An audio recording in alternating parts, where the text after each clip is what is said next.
Hello and welcome back to Kallay Bros and Cryptos. I am Ian. And I am Shane.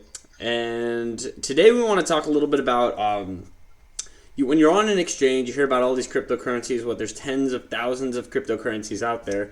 We want to try to break that down a little bit. To be perfectly exact, today there were like 17,000. Exactly. Okay. Okay. So 1,006. and we're gonna go through each of them. So it's going to be about a 4-hour video. I'm kidding. So we want to break down the categories of them. We're going to give a couple examples of each that fit into that category. We want to talk about the use cases and try to create kind of an analogy to our real world application of it, of each of those. So basically for like those of you who are new to cryptocurrency, our goal in this video is not to give you a detailed explanation of every single one of the 17,000 coins that are out there. Our goal today is to just give you like an overlying idea of a couple of different coins that you're going to run into and what the whole purpose of those coins are. Types of coins. Like he said, there's 17,000 different coins.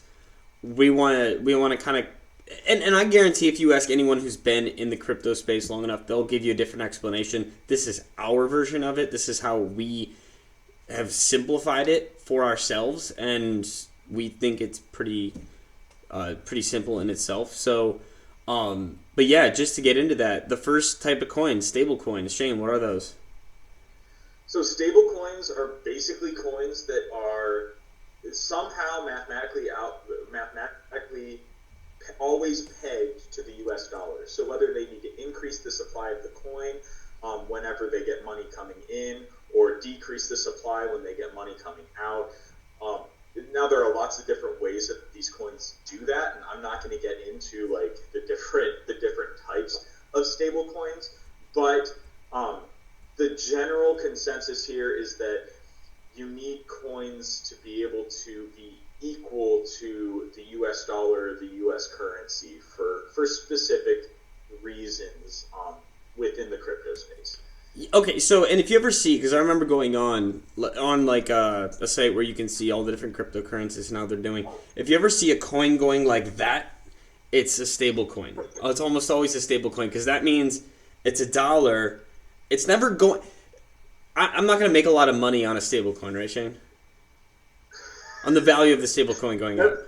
That's probably one of the biggest mistakes I think that I've gotten from fellow people who've talked to me, like when they first get into crypto.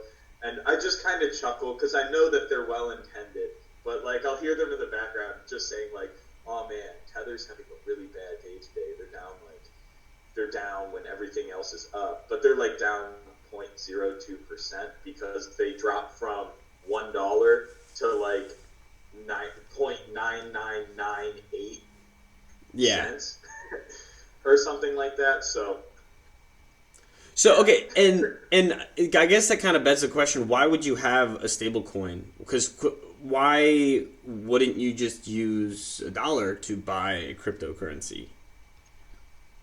So, and this is a great question here, because with cryptocurrency, unfortunately, the US dollar doesn't do too well in the crypto space. You can't move US dollars around from exchange to exchange. I can't necessarily move my US dollars, right, from, if you're looking at Coinbase, and I can't take my US dollars from Coinbase and go ahead and put them on crypto.com. Okay, and I think we'll do another video on exchanges specifically, just to give you an overlying idea of like what is a crypto exchange and what is out there to offer. But what a stablecoin offers is a way to be able to transfer a coin from your wallet to another wallet without risking any sort of volatility. Volatility, yeah. Like I could go ahead and transfer Bitcoin from my wallet to another wallet, and that's fine. But if I want to sell that Bitcoin for some reason, and I don't have it on an exchange or whatever that is, or like if I notice the price is going down, it might, or if I'm just a traditional mindset and I want to think like my dollar is the dollar, then a stablecoin offers you that security both in cryptography and the crypto space meeting the real world US dollar. Okay, that makes a lot of sense. And like you said, you can buy different kinds of I know we were talking. You said if you want to buy a certain stock on a foreign exchange, you can't buy it in US dollars. You have to transfer it to that currency before you can buy it. So, and the other thing too, I know like you and I, we earn 9% interest off of our like stable coin. So rather than having $10,000 in the bank, we can put $10,000 into a stable coin, and that's not moving at all. That's the value of it is not going down. But rather than having 10% being in the bank and we're losing 7% on inflation going off the last year, now we're earning 9%. So we're actually gaining 2% rather than losing 7%. Well, gaining 9%. Exactly. You know what I mean? And yeah, there are different ways that exchanges and different that they end up making this interest. But yes, stablecoins offer a way to be able to earn interest, especially in a lot of different exchanges right now are offering decent, pretty darn good, way better than your bank account interest rates just for holding USD or DAI or I don't know if there are any exchanges that are offering anything with Tether, but there are ways to earn money using Tether. But there are definitely a lot of ways to be able to earn money with just interest without having to invest in a volatile asset, just using stablecoin. Yeah, amen. So stablecoins. So moving on, I just want to get into the next one. The store of value, and I know this is kind of where the cryptocurrency market began. So Bitcoin is our store of value. So what, and Bitcoin, Litecoin was another one, different kinds of stores of value. Do you want to describe that a little bit for us? Yes. So one of the reasons why, and we'll make a video later on explaining the specifics of Bitcoin, why it's the OG per se, but when it comes to Bitcoin and stores of value, the whole point of those initially were to be used as currencies. The whole initial idea of that was, okay, I have this particular coin, and we're going to go ahead and split it up into small pieces and be able to exchange it for goods. But what you saw was, as people started getting a lot of money into the space, the transaction fees went up a significant amount. So to transfer a Bitcoin or to make any sort of transaction on the Bitcoin blockchain without using something like Lightning Network, which they are trying to find ways around these high costs for transactions, but it'll cost you anywhere between 12 and $20. And if you're buying a cup of coffee, you don't want to pay $3 for your cup of coffee and $20 for your transaction fee. Yeah. So I think at some point the mentality changed of instead of thinking of Bitcoin as a currency, we kind of treated it as a store of value, an idea that it's a hedge against inflation, the idea that it is like literally digital gold. It's something that has a limited supply, that there's no way that anyone can ever create any more Bitcoin than there already are, and it kind of is just that whole idea. So does that make sense to you? Oh yeah, no, absolutely. I mean, and if you look, I think after reading way too much about cryptographic hash functions and everything, like, we're not going to get into the details of how Bitcoin was created right now. We'll make another video on that, trying to explain that the best we can. But yeah, no, it makes sense to me. Is like, and I think that's the best way you can put it. It's like gold. If you were to go and buy gold right now, it's going to go up in value. It's going to go down in value. Same with any other kind of precious metal. And Bitcoin is a mathematically engineered digital asset in that sense. And there's been a lot of attempts to try and create Bitcoin before it was created. So, like I said, we're not going to get into that right now. We'll make another video on that later. But yeah, I think the whole precious metals analogy works real well. And I will say the other coin, at least right now, and again, this is probably just from the original idea of talking about, but Litecoin was always really referred to as Bitcoin's silver. If Bitcoin is gold, then Litecoin is silver. I think that narrative has kind of fallen off a cliff over the last couple of years. Yeah. But, I mean, at least according to this particular definition, I would say that Litecoin would be the other big one that would fall into this bucket or this category. Okay, that makes sense. All right, so the next one, we're going to talk about the layer 1 protocols. And I know it's a lot to talk about, but I know Ethereum is coming, top of the list on that one. What are some others? So we've got like Cardano is a layer 1 solution. I know Polygon is another example. Yeah. The Matic network has been created as a layer 1, but Matic does have use cases as a layer 2, which is how they originally started.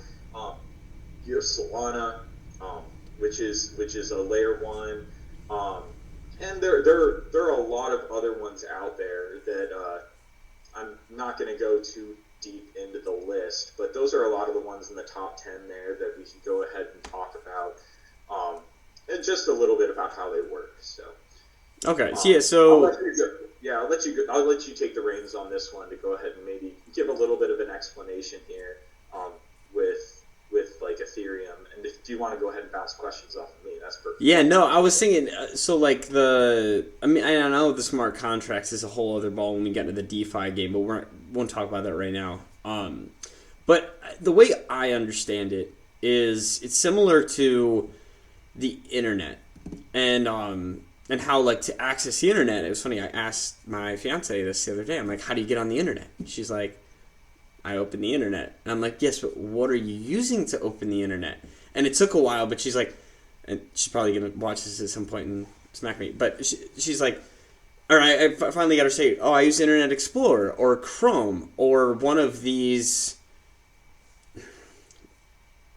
I don't know what the what web browsers that open up the internet, and now I have access to all of this data and information that's built on top of this. So that kind of how I understand something like Ethereum. And I know we were talking, and you said like, if you're going to use Chrome, you can build the Word docs on top of, or is it Word? I forget what Chrome is. Microsoft Docs, yeah. Or yeah. Not Microsoft. Wow.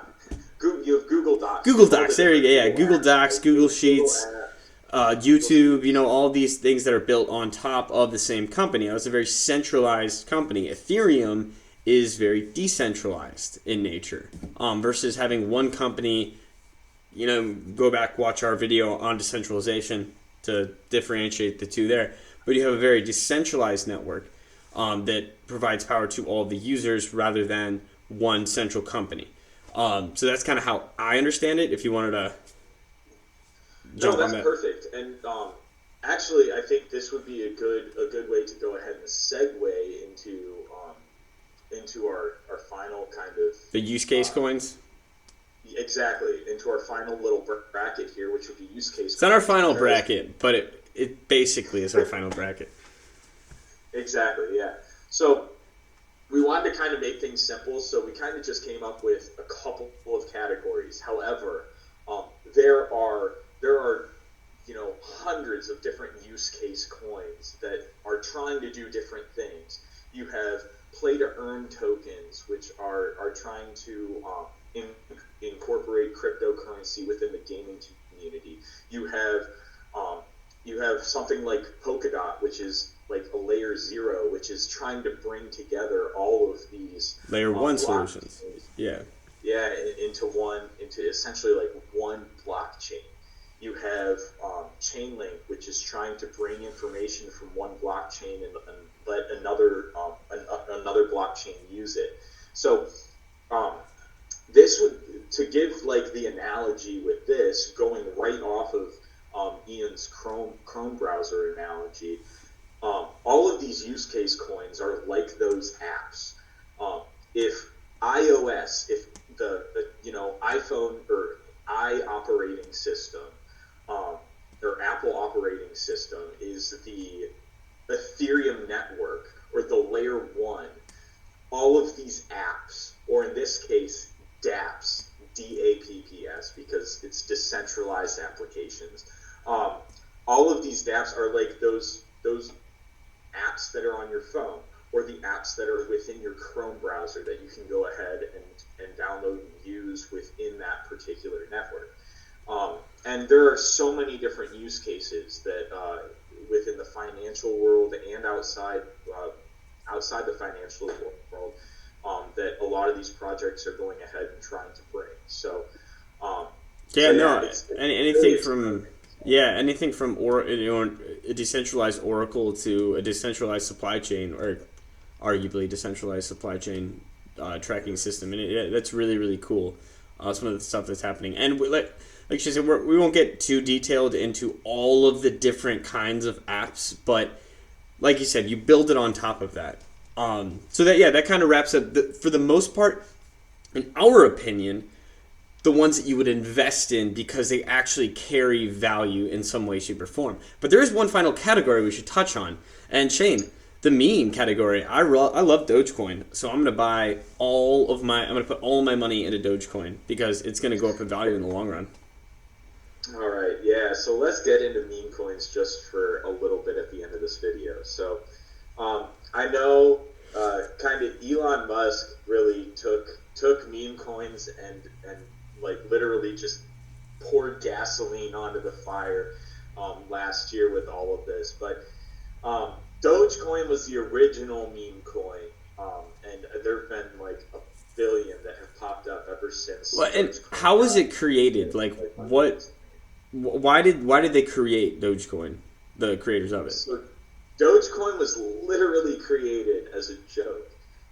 The creator of Dogecoin was, a crypto enthusiast to some degree, but kind of wanted to go ahead and prove that anyone with knowledge of a computer, with computer science knowledge, could go ahead and create a blockchain and create a currency just for the heck of it. So that's exactly what he did, and he used a popular internet meme at the time, which was the Shiba Inu dog that said DOGE instead. Someone spelled it wrong, and it was a very popular internet meme at the time.